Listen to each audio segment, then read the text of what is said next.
교회는 전통적으로 12월 25일을 예수 성탄의 날로 기념하여 지키고 있습니다. 12월 25일. 인류 역사를 구분할 때에 BC와 AD로 구분을 하죠. BC, Before Christ, 예수님 탄생 이전. AD, 아노 도미니, 주님의 해. 예수님의 탄생인 12월 25일을 기준으로 역사의 시간이 나눠지는 것을 볼 수 있습니다. 이 성경도 그렇습니다. 이 성경도 올 테스트먼트, 구약과 뉴 테스트먼트, 신약을 나누는 기준점이 예수의 탄생입니다. 12월 25일이지요. 무엇보다 12월 25일은 우리 신자들이 예수님을 믿기 이전과 예수님을 믿고 난 이후를 나누는 중요한 구분선이 되는 것이 12월 25일 예수님의 탄생입니다. 이렇게 12월 25일은 인류 역사의 시간, 성경을 구약과 신약으로 나누는 구분점, 신자 이전과 신자 이후의 삶을 나누는 경계선이 되는 날이 되겠습니다. 고대 로마 제국의 군인들은 적군과의 전쟁을 마치고 본국인 로마로 복귀할 때에 루비콘 강을 건너 복귀를 했습니다. 그들은 루비콘 강을 건너기 전에 무장 해제를 하여 로마 제국을 향한 충성 맹세를 하는 것을 법으로 따르고 있었습니다. 그래서 전쟁을 나가서 승리를 거두든 패하든지 그들이 소유하고 있던 모든 무기들을 다 루비콘 강에 내려놓고 강을 건너는 거예요. 그리고 무장 해제한 상태에서 로마 제국으로 들어오는 것이었죠. 이 법을 깬 사람이 있습니다. 주전 49년에 율리우스 카이사르라는 사람입니다. 그는 루비콘 강을 무장한 군사들과 함께 건넜습니다. 그리고 로마 본국을 향해서 진격에 들어가게 되지요. 그들의 사람들은 다시는 돌아올 수 없는 상황을 맞이했을 때에, 어떤 결단을 했을 때에 루비콘 강을 건넜다라는 표현을 인용하곤 하였죠. 되돌아올 수 없는 강, 루비콘 강을 건너다. 이것과 비슷한 사건이 성경에 여러 번 등장합니다. 대표적으로 두 가지를 말씀드리면, 첫 번째는 출애굽기 14장을 말씀드릴 수 있을 것입니다. 이스라엘 백성들이 400년 노예 생활을 마치고 자유와 해방을 얻고 구원을 받고 그들이 홍해 앞에 섰습니다. 하나님께서 말씀하셨습니다. 너희가 다시는 애굽으로 돌아갈 일이 없을 것이다. 홍해를 가르셨습니다. 이스라엘 백성들은 홍해를 건너서 하나님이 준비하신 구원의 광야로 그들이 들어가게 되었죠. 출애굽 세대는 다시 홍해 건너편으로 애굽 땅으로 돌아가지 않았습니다. 그들은 영적 루비콘 강을 건넌 사람들이었습니다. 우리 역시 루비콘 강을 건넌 사람들입니다. 우리가 신자 되기 이전의 삶에서 신자 된 이후의 삶으로 건너는 영적 루비콘 강, 이 사건은 예수 그리스도의 십자가 사건입니다. 예수님께서 그 십자가라는 다리를 통해서 우리로 하여금 영적 루비콘 강을 건너서 구원의 세계, 영원한 생명을 얻는 세계로 들어갈 수 있도록 해 주신 것이지요. 그 영적 루비콘 강을 건너는 예수 그리스도의 십자가 사건이 출발한 날이 언제냐? 바로 12월 25일입니다. 그리고 오늘 우리가 읽은 본문 빌립보서 2장 5절에서 11절 말씀은 우리에게 영적 루비콘 강을 건널 수 있도록 하는 이 십자가 사건이 일어나게 되기까지 하나님이 무엇을 약속하셨는가? 예수님은 무엇을 행하셨는가? 그리고 예수님을 믿는 신자들은 무엇을 믿고 무엇을 행해야 하는가? 이 세 가지를 가르쳐주는 말씀입니다. 그래서 오늘 본문을 통해서 우리는 하나님은 무엇을 약속하셨는가? 예수님은 무엇을 행하셨는가? 믿는 신자는 무엇을 믿고 무엇을 행해야 하는가? 이것을 배워보도록 하겠습니다.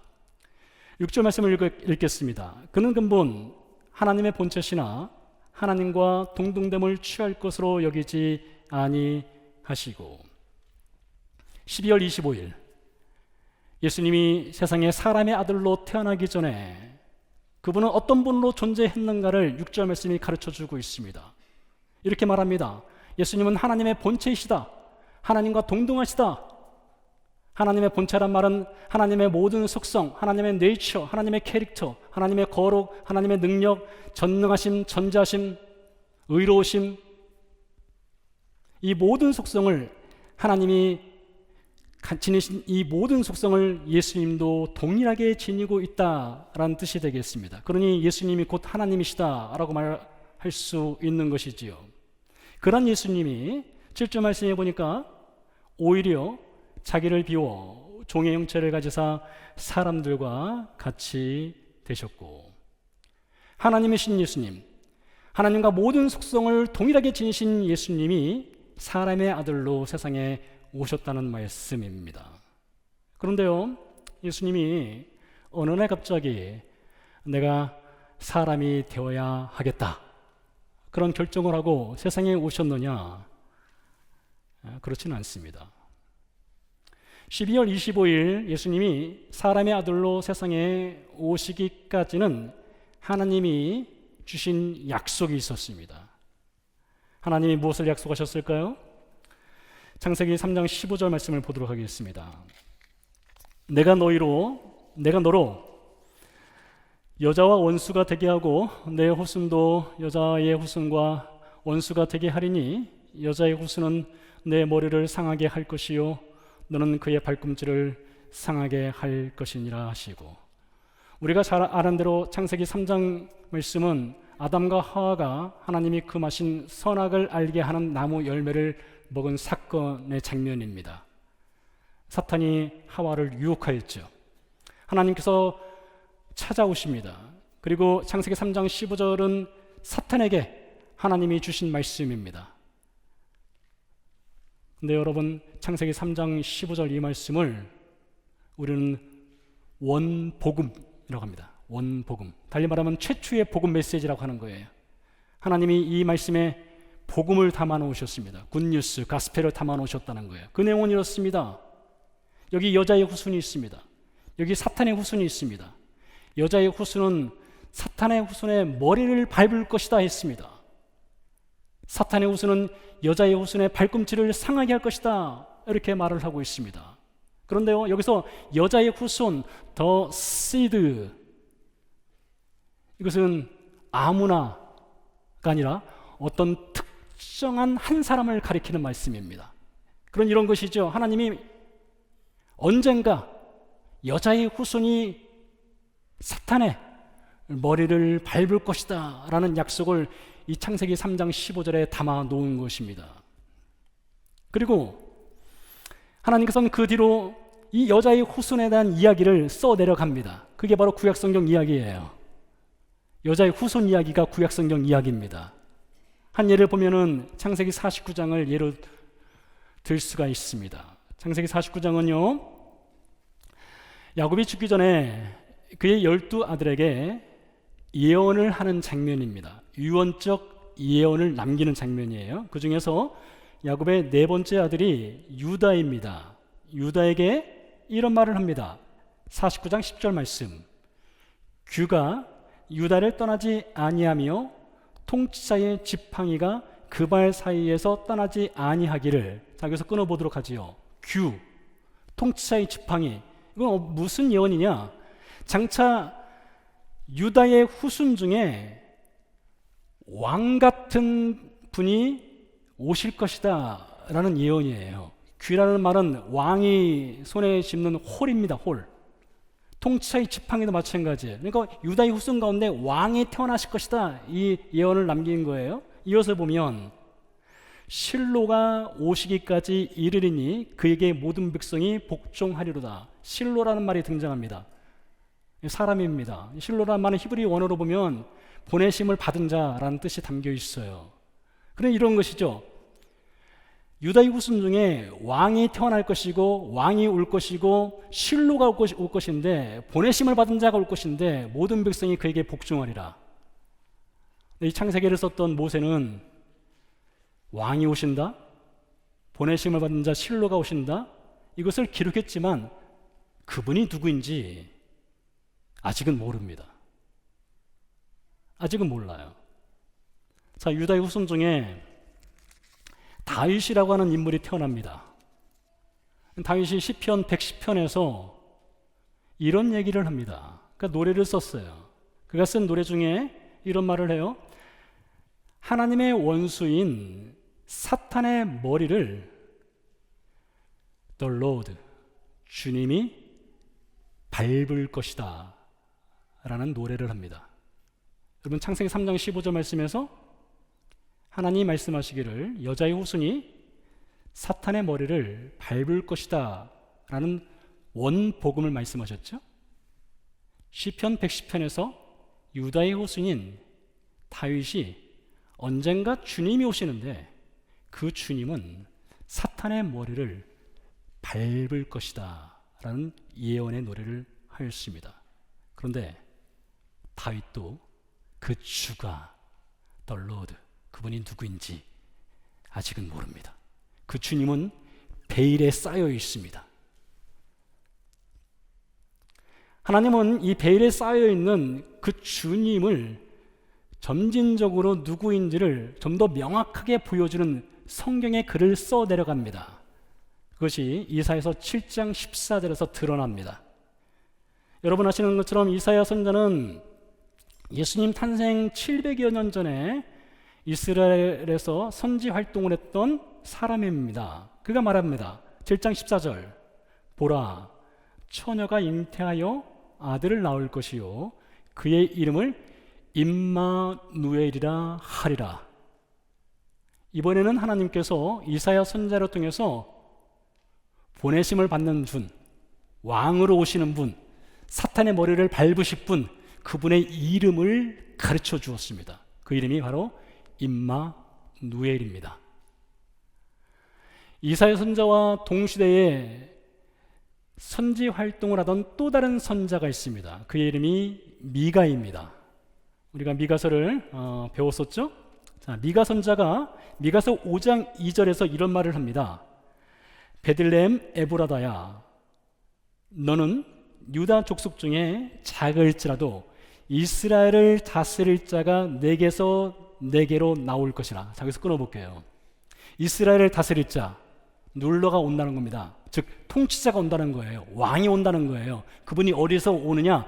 베들레헴에서요. 그러면서 이런 말을 합니다.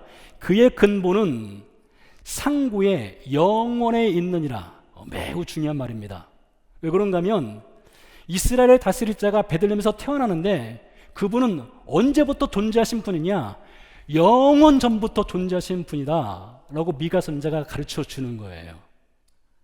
자, 이제 퍼즐을 맞춰보도록 하겠습니다. 하나님께서 창세기 3장 15절에서 더 시드, 여자의 후손이 올 것이고 여자의 후손은 사탄의 머리를 밟을 것이다, 그 말씀을 하셨죠. 야곱은 유다에게 왕이 오실 것이다, 실로 보내심을 받은 자가 올 것이다. 다윗은 시편 110편에서 왕으로 오시는 분, 그 주님이 사탄의 머리를 밟을 것이다. 이사야 선지자는 임마누엘이 오실 것이다. 미가는 베들레헴에서 영원하신 그분이 탄생하실 것이다 라는 퍼즐을 남겨놨습니다. 이 퍼즐들을 다 맞춰보면은 하나의 이름이 등장합니다. 그 이름이 바로 예수 그리스도입니다. 그 이름이 예수 그리스도예요. 우리가 아는 대로 예수님은 베들레헴에서 탄생하셨습니다. 임마누엘은 예수님의 다른 이름입니다. 예수님은 왕으로 오신 분이세요. 예수님은 하나님으로부터 보내심을 받은 실로입니다. 예수님은 사탄의 머리를 밟기 위해서 오셨습니다.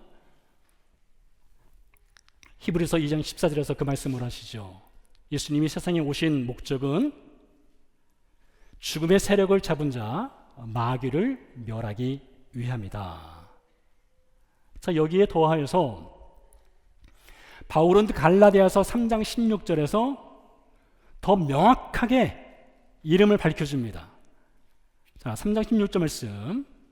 이 약속들은 아브라함과 그 자손에게 말씀하신 것인데 여럿을 가리켜 그 자손들이라 하지 않고, 3장 15절에서 여자의 후손인 얘기 나왔었죠? 오직 한 사람을 가리켜 네 자손이라, 더 시드를 말하는데 곧 그리스도라 했습니다. 그러니 이 성경은 정말 기가 막힌 책이에요.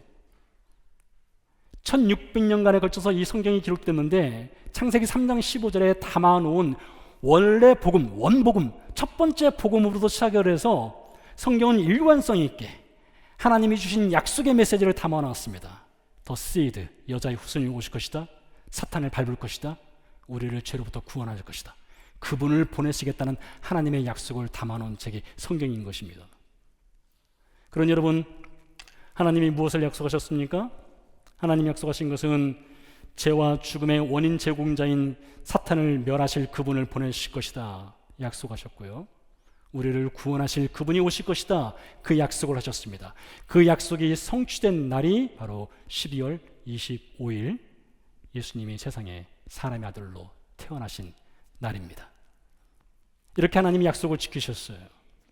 다음으로 하나님의 약속에 따라서 예수님이 세상에 오시게 되었는데 예수님은 무엇을 하셨습니까? 8절 말씀을 보도록 하지요. 사람의 모양으로 나타나사 자기를 낮추시고 죽기까지 복종하셨으니 곧 십자가에 죽으심이라. 자, 이 8절 말씀에는 4개의 동사가 등장합니다. 나타났다, 낮아지셨다, 복종하셨다, 죽으셨다. 나타났다, 낮아지셨다, 복종하셨다, 죽으셨다. 근데 첫 번째 이 나타났다는 말은 다른 말로 태어났다는 말로 바꿀 수 있습니다. 여러분 잘 들어보세요. 예수님이 무엇을 하셨느냐, 이 4개의 동사가 다 얘기해 주는 것입니다. 예수님의 생애가 무엇이냐 라고 묻는다면 태어나셨다, 낮아지셨다, 복종하셨다, 죽으셨다. 이게 예수님의 전생애를 다 말해주는 거예요. 말씀대로 12월 25일 날 우리가 성탄절로 지키는 이날 예수님이 세상에 사람의 아들로 나타나셨습니다. 태어나셨습니다. 이어서 예수님이 낮아지시고 복종하셨어요. 예수님의 낮아지심과 복종하시면 예수님의 겸손의 캐릭터, 네이처를 말할 수도 있겠죠. 순종하는 사람을 말할 수도 있을 것입니다. 그런데요, 여기에 더하여서 예수님이 태어나시고 낮아지시고 복종하셨다는 것은 예수님의 삶의 방향이 지금 어느 방향으로 향하고 있는지를 가르쳐주는 중요한 이정표입니다. 예수님이 지금 어느 방향을 향해서 지금 살아가고 있을까요? 어느 방향을 향해서 그분이 걸어가고 계실까요? 세계 최고봉이라고 하는 에베레스트산, 우리는 올라갈 일이 없겠지만 아무튼 에베레스트산, 그 산을 오르기 위해서 사람들이 도전을 하죠. 생명을 건 도전을 합니다. 그리고 산에 올라갑니다. 정상에 도착하면 깃발을 꽂습니다. 셀카를 찍습니다. 성취의 기쁨을 만끽합니다. 그래서 여러분, 산 정상에서 그 누구도 영원히 살지는 않습니다. 살 수도 없습니다. 잠시 머물다가 다 내려와야 합니다.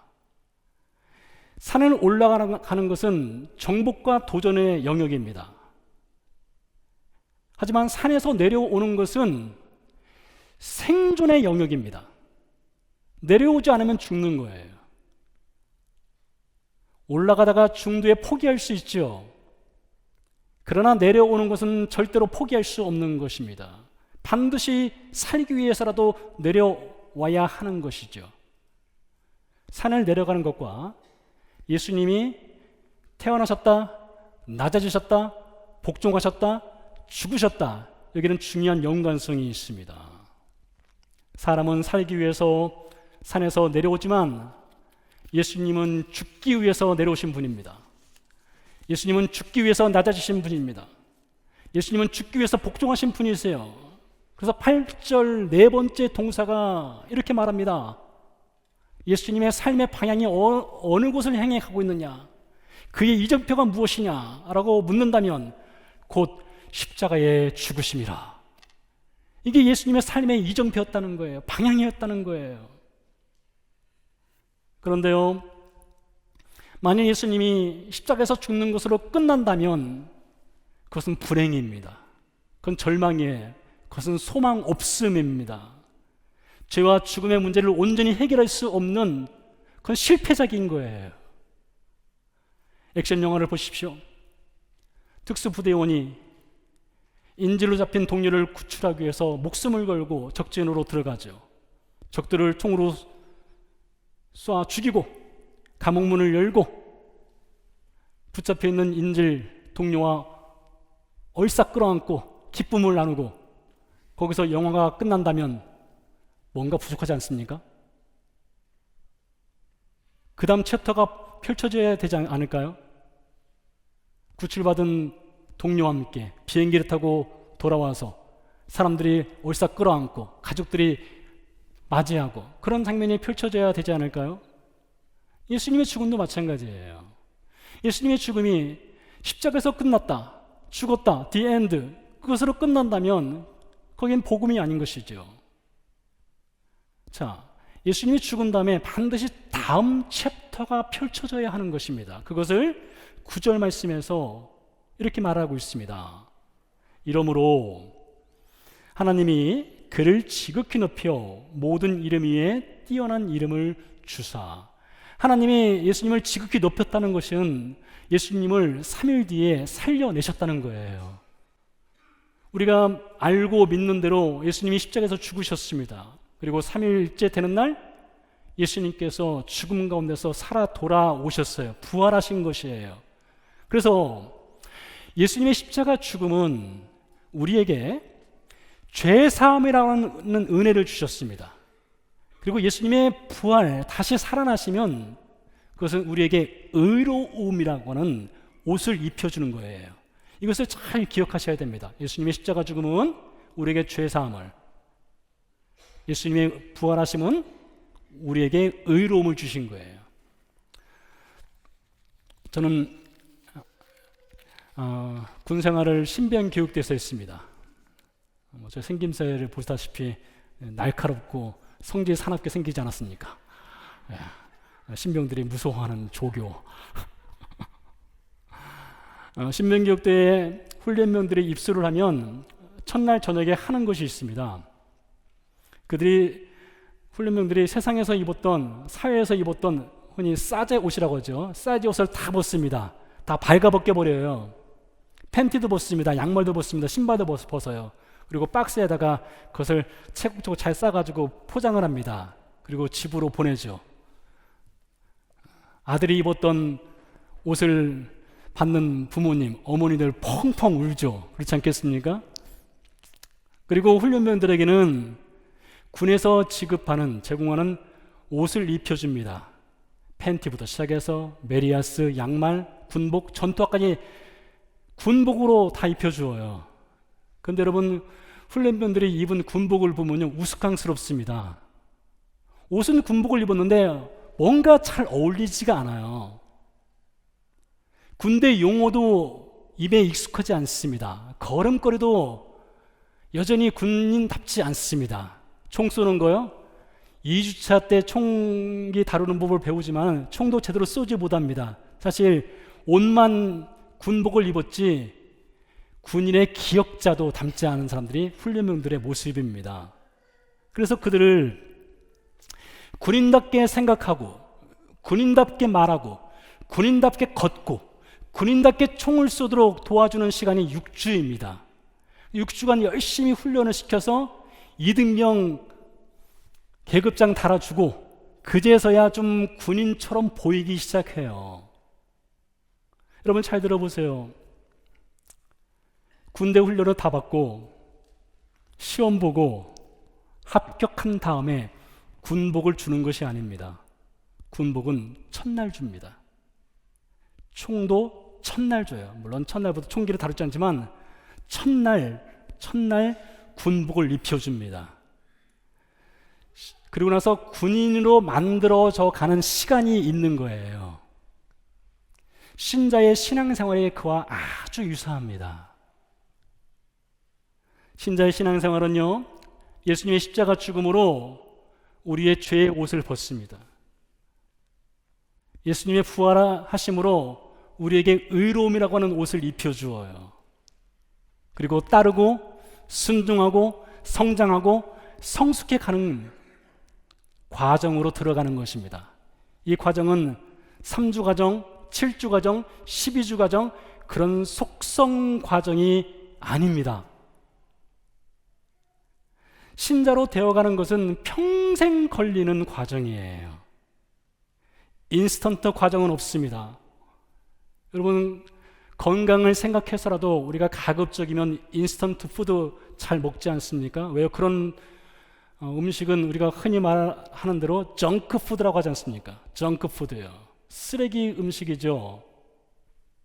여러분, 신자의 삶도 그런 거예요. 정크 푸드는 같은 신자, 인스턴트 신자, 그럼 오래가지 못합니다. 평생 걸려서 신자다워감을 만들어 가는 거예요. 자, 하나님이 약속하셔서 예수님을 세상에 보내셨습니다. 약속대로 오신 예수님이 십자가에서 죽으셨어요. 그리고 부활하셨어요. 우리에게 의로움이라고 하는 옷을 입혀주셨어요. 그럼 이제 할 일이 남아있죠. 세 번째, 우리는 무엇을 해야 되는가? 우리는 무엇을 믿어야 하는가? 신자의 신앙 여정 가운데 우리가 먼저 믿어야 할 것이 있습니다. 12월 25일 예수님이 사람의 아들로 세상에 태어나셨다, 낮아지셨다, 복종하셨다, 십자가에서 죽으셨다, 하나님이 그를 살려내셨다.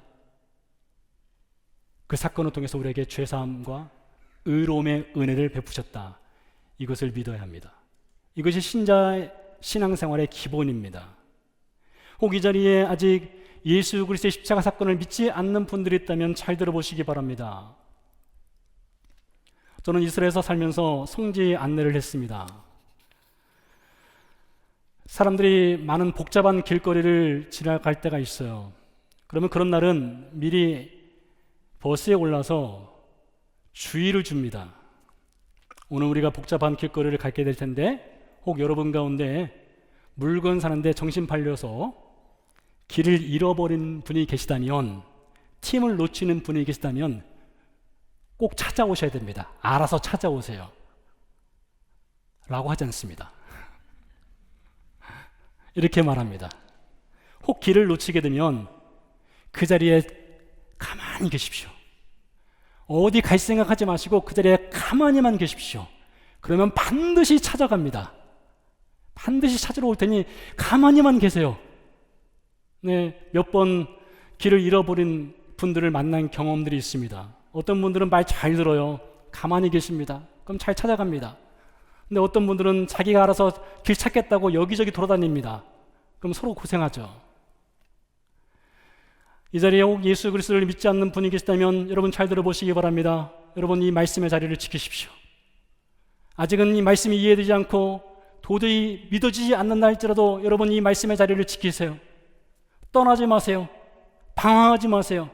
하나님은요, 구원의 선물을 반드시 갖고 찾아오시는 분이십니다. 구원을 약속하신 분이세요. 구원을 베푸신 분이세요. 그렇기 때문에 아직 믿음이 없는 분들에게도 하나님은 구원의 선물을 가지고 찾아오시는 분이세요. 그러니 말씀의 자리를 부탁드립니다. 꼭 지키십시오. 여러분, 우리는 무엇을 해야 됩니까? 10절 말씀해 보니까 하늘에 있는 자들과 땅에 있는 자들로 모든 무릎을 예수의 이름에 꿇게 하시고, 우리는 예수의 이름 앞에 무릎을 꿇어야 합니다. 이 자리에 이민 1세대 성도님들 계시죠? 태평양을 건너서 미국으로 오셨습니다. 한국에 있을 때 우리의 학력, 우리가 가졌던 사회적 지위, 경력, 관계의 체면을 태평양을 건너오시면서 태평양에 다 버리신 분들 계실 겁니다. 흔히 미국을 기회의 땅이라고 하죠? 정말 그렇습니까? 미국이 많은 기회를 주고 있습니까? 어쩌면 그러지 않을 것입니다. 그것이 아니라 미국이 기회의 땅이 되는 것은 우리가 태평양에다가 내 체면을 다 버렸기 때문에 기회를 얻은 것일 수도 있어요. 여러분, 하나님 앞에서도 체면을 버리셔야 됩니다. 하나님 앞에서 무릎을 꿇으셔야 돼요. 하나님 앞에 무릎을 꿇지 않으면 우리는 세상에 무릎 꿇을 수밖에 없는 존재인 것입니다. 하나님 앞에 체면의 기름덩어리를 떼어내셔야 됩니다. 그리고 무릎 꿇어야 돼요. 오늘날 저를 비롯해서 우리 신자들의 가장 큰 문제점은 절실함이, 절박함이 점점 사라진다는 것입니다. 우리는 하나님 앞에 무릎 꿇지 않아도 나의 힘으로, 내 능력으로 충분히 살아갈 수 있다는 교만의 체면, 그 체면 덩어리를 지키면서 우리는 살아가고 있을지 몰라요. 여러분, 무릎 꿇으셔야 됩니다. 예수 이름 앞에 무릎을 꿇으셔야 돼요. 우리는 무장해제를 해야 돼요. 완전히 무장해제를 하고 루비콘 강을 건너서 그 이름 앞에 무릎을 꿇고 엎드려야 합니다. 동방박사도 또 예수님 이름 앞에 엎드렸습니다. 누가복음 2장에 보니까 들에서 양떼를 치던 목자들도 예수님을 찾아왔을 때에 그 아기 예수님 앞에 그들도 넙죽 엎드렸습니다.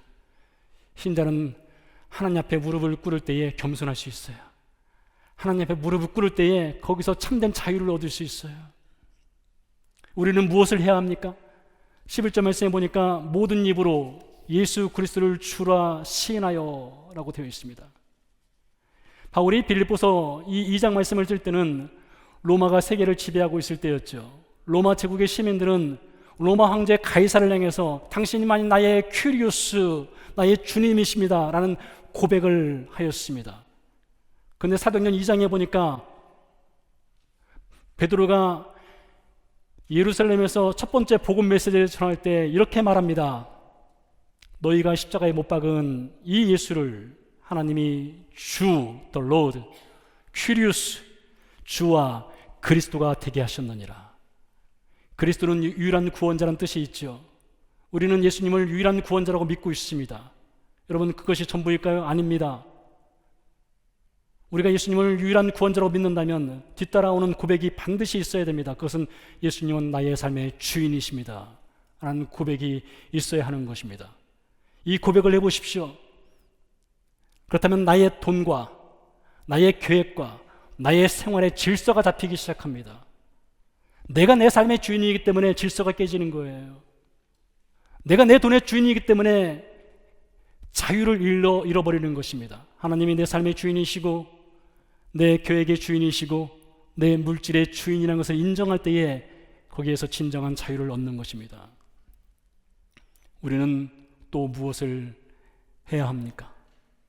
11절 말씀에 하나님 아버지께 영광을 돌리게 하셨느니라. 여러분, 신자가 어떻게 하나님을 영화롭게 할 수 있을까요? 하나님이 우리를 창조하신 목적은 하나님을 영화롭게 하는 존재로 창조하셨다고 말을 하고 있는데 어떻게 우리가 하나님을 영화롭게 할 수 있을까요?